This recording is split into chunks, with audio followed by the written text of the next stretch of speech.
It is to talk to young people. And when we see young people, we know that our future is bright. And when you see the next group of young people I'm introducing to you, you're going to know our future is very bright because they're brilliant, they're spirited, they love this city, they love this country, and they want what's best. So let's talk to them about all of this, the great work of two great men that we honor today. So we're going to listen to our young people. It's kind of like a let it rip style panel. Hewell Perkins taught me how to do this, right? So we're going to do let it rip. And who's going to be on the opposing side of everything? No, I'm kidding. No arguing up here. This is going to be a really fun one. We got Ridgeley Hudson, MLK High School senior. Roderica James, the founder, co-owner, chief interior and architectural designer of the Cochran House Historic Luxury Inn, a bed and breakfast. Nadia Lawrence, MLK High School senior. And Jeremiah Wheeler, Black Student Union president at Wayne State University. Student, poet, entrepreneur, and athlete. Put your hands together for our esteemed panel. And you I gotta tell you one thing right now. Everyone wants to talk about young people on their phones and young people doing this. They've patiently been waiting and have enjoyed the program, and they've been paying attention to the program, to all the speakers, and learning from them. And so I guess we'll open it up there. You know, you talk about two great men, Congressman Conyers, and of course, the great MLK, Dr. MLK Jr. When you think about how old these messages are, what's new in it for you? What's something that can be applied today from these two great men that we honor? What's something that you think, and anyone can take the question, what's relevant about their message today? Excellent. Good evening, everybody. Thank you for hosting this entire program. Appreciate you all for sticking around. Something that's new, I would say, is similar to the old, but the call of the capacity of leadership and the call to serve. What you notice about all the people that were here, they've been all very consistent. We're a whole different generation away, but they've been consistent for not only our lifetime, but the lifetime of some of our parents as well. And so the requirement of being a consistent servant of your community, I think that's fairly new. And can I just go ahead, please, yes. Just to piggyback on what he said and Pastor Solomon Kinlock, that even though the dreamer is gone, the dream is still there, and so we have to carry that dream. And so I'm a senior, so I'm on Facebook and Instagram and all that, and I saw a picture of Dr. King that said, I have a dream, and I saw a picture of President Barack Obama that said, I am the dream. And so I think that we have to be able to carry that dream in order for that to still be effective in today's society. That is so beautifully put. Well put. Anyone else want to take that one? What's new in an old dream? I would say that the legacies that they both have left have been remarkable, and the strides that we've made as African Americans. I would like to say that there's still a lot more that we have to do, and it's up to us to make sure that we keep their legacies alive. I completely agree, because a dream, yes, back then it was the dream. That's what you wish would happen, but a dream is also a plan. You can plan that out, strategize what you want to go from where and your final destination point. We haven't made it fully to that destination point. So until we do, we're always going to have that dream, and we're always going to keep striving and to keep building on that until we make it there. Beautifully put. Put your hands together for that. I want to ask you a question. So in the news media, Channel 2 at Fox 2, I grew up in Troy, so I still call it TV2 in my head, and I have to say Fox 2 instead. I'm like TV2 Eyewitness News, but we remember for so many years we've been covering the news, and when I grew up in Troy, my cousin lived in Lafayette Park Apartments at the condominiums. So we'd come to Detroit once a week and spend weekends with my cousin and my aunt and uncle. He worked for the city. And I remember just looking around going, one day this city will come flying back. And by the way, it didn't go anywhere. The city didn't go anywhere. It didn't come back, go anywhere. What I mean by that is things will get better. And yes, you look at the downtown, we have a struggle in the media because we sit there and go, okay, we're focusing on these $1 billion skyscraper going up, Little Caesars Pizza, LinkedIn. And so you have a lot of gentrification going on. And so the question that I have for you as Detroiters, as people who live in the neighborhood, what would Dr. Martin Luther King Jr. say about what he sees in the city of Detroit today? What would he say? I would say Dr. Martin Luther King would recognize that what he was fighting for before he died, economic equality, has not yet been reached. We still have a long way to go. But I think he would say, as a people, we've done really well for ourselves, but we can't give up on the vision and the dream that he has. And everybody knows when God plants a seed, it's a vision that must come to pass. It may take 25 years, it may take 75 years, but if we still push, it will happen. So that's what I think he would say. Beautiful. Well put. Go ahead, let's go right down the line. I think Dr. King would, like she said, recognize somewhat of the equality that has came to the city of Detroit, but also to the political standpoint that he would probably push that I have a dream still today to see, equality in political offices, see equality, in the entrepreneurial world, business world. And so, I think he would probably be happy, that we have made some progress, but there's still work we need to do. Well put. What do you think? I believe that he will acknowledge all of the things that have happened and are still happening now, and that he may even revise some things. So like, we have this plan. It still has not happened yet. But as a new generation, we all think differently. So he may even modernize his plan so that way it can work. So that way it can be substantial now and it can still relate to the times now, just not back then as well. It still relates. What an interesting perspective to hear from all of you. This is wonderful. What do you think? I agree with everybody in their statements and comments. I think Dr. King would likely challenge us.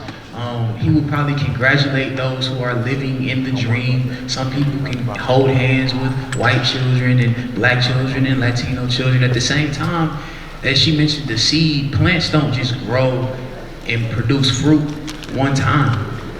You know what I'm saying? It's continuous seasons of growth. So I think he would challenge the leaders and the elders. You gotta keep going. You gotta bring your nieces and nephews into the equation. And he would challenge the young people, don't just think about it and talk about it and say it's a good idea. Put your foot down on something. And let's progress, because we know the issues. We just saw we got the call. You know what I'm saying? We heard Pastor Kenlock say, who flipped the price tags? We know what to do, but we have to do it. So I would think that would be the challenge for Dr. King. Wow, that's beautiful. That's beautiful. There's that beautiful saying, when they buried us, they didn't realize we were seeds, right? And you think about people who want to push you down or tell you that for whatever reason they think you're not good enough, and you just continue to use the motivation for your family, your faith, to grow no matter what. And that's what we see up here. I'm gonna ask one final question that I think is really important. And when I look at young people, I want to know, what are you most hopeful for? Number one, what are you most hopeful for? What is the one thing that you see a lot of hope in? And also, what is one challenge that seems insurmountable that you know we can defeat? Take one of those questions. So one of the challenges that I know, because of my position. So hi everyone, my name is Nadia Lawrence. I'm a part of Career and Technical Education, and I'm the Skills USA state president. So Skills USA is a student-led organization that deals with personal, technical, and workplace skills grounded in academics. Certified as a nail technician all the way through college. I hustled, did nails at Hoyt. And so was a big part of my entrepreneurial journey. I've been an entrepreneur for 23 years. And Roop, what you ask about hope and what I would like to see, I would like to see more equality in economics for African Americans. And the reason I say that is because in 1960, African Americans held 1% of the national wealth. Right now we hold under 2%. We have not gone far in 60 years. So there has to be a way that we need to be able to figure out how to create the wealth in our communities. We are here only for these children. We are here to leave legacies to the next generation. You can't leave public housing to your child. You can't leave food stamps, welfare to your child. You have to figure out a way to do it. So when you ask about hope, my hope is for us to be able to really see the dream come to fruition and be economically equal. Put your hands together for all of them. We have a couple more answers. So, in terms of and I appreciate both of those answers for real. In terms of things that are insurmountable, that's very discouraging is when we see our younger brothers and younger sisters very non-motivated. And when I say non-motivated, it's like it's a cloud of ignorance that floats around our heads that we see in the classrooms, and even the people that are active in youth programs and that have parents and aunties and uncles and grandmothers putting them in programs, and they still have this cloud of ignorance. But what is the hope? And on the flip side of that coin is that I know that is just being conformed by the world and being conformed by society and being conformed by what we have, what we see, what are our most immediate social media examples. But it's encouraging because there's a scripture that says, "Be not conformed by this world, but be transformed by the renewing of your mind." And I think we've seen excellent examples through the work that people like Angelique Peterson Mayberry does with education, the work that we see happening in schools like King High School. We've seen black entrepreneurs reach financial freedom. We've seen it happen. So there's no excuse on the table anymore. We've seen it happen. Now we have to reapply these lessons that have been put on the table and just move the ball forward. So that's the hope. Well played. Well played. I agree with all the colleagues here that sit on the panel. I agree with all of them. I think I would say, as I sit on a couple boards. I'm a senator for the Michigan Youth and Government, and I also sit on this district council for Detroit Public Schools Community District. And one thing I advocate for is education, which is very important in today's society. And even though African Americans are free and we have equality, but the mindset is not there. And so then sitting in the Michigan Youth and Government and going to Lansing, traveling, listening to the senators and the House of Representatives, and I say this all the time, that we don't elect you and put you in office to get a paycheck or to collect a paycheck or to be on TV to look good. We want you to listen to what we have to say. That's one of the things why we put you in office, to listen to what we have to say. So that's why I admire Representative Debbie Dingell and Brenda Lawrence, and Rashida Tlaib, because they're doing awesome job, but it's far beyond them.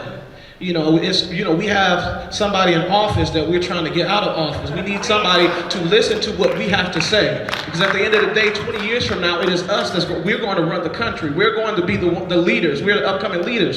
And so in order for us to lead, you have to listen to us, just like we're listening to you. And so I think that's one of the things that that are one of the challenges in our in our country that we face. And Dr. King, that dream that he lives, we have to allow us as students and those of the future to be that dream and act out that dream that he dreamed over 50 years ago. I'll tell you what, you listen to these answers, please do put your hands together. Beautiful. When you listen to Ridgeley Hudson's, to Roderica, to James, Jeremiah, Nadia, I think what you hear is the hope that a current day 91-year-old Dr. Martin Luther King Jr., if he was standing here, would talk about what's the only commodity that's going to get us into the next day. We can sit here and be remorseful about things and how they've been and bad things that have happened to us. We all know that it's the day that you stand up, you wake up, put your head up and say, tomorrow is going to be better, and today can be better too. And I think when we look at these young people, I can tell you as a 43-year-old guy, I feel good about the future when I see these young people. You fill me with hope. You fill me with pride. I love Detroit, and I got to tell you, tomorrow they said, what story do you want to do? I said, well, it's Martin Luther King Day. Let's go to the Charles H. Wright, and let's go hang out because they got free admission for all the young people tomorrow. And so tomorrow I'm going to spend from noon until 2 just interviewing young people like yourself, because when we see the young people of Detroit and we put them on TV, then anybody who never steps foot in Detroit will see these young people and say, this is my Detroit. And this is my Detroit. This is my Detroit. Thank you so much, everybody. Back over to Michael Joseph. It's been an honor to be your MC today.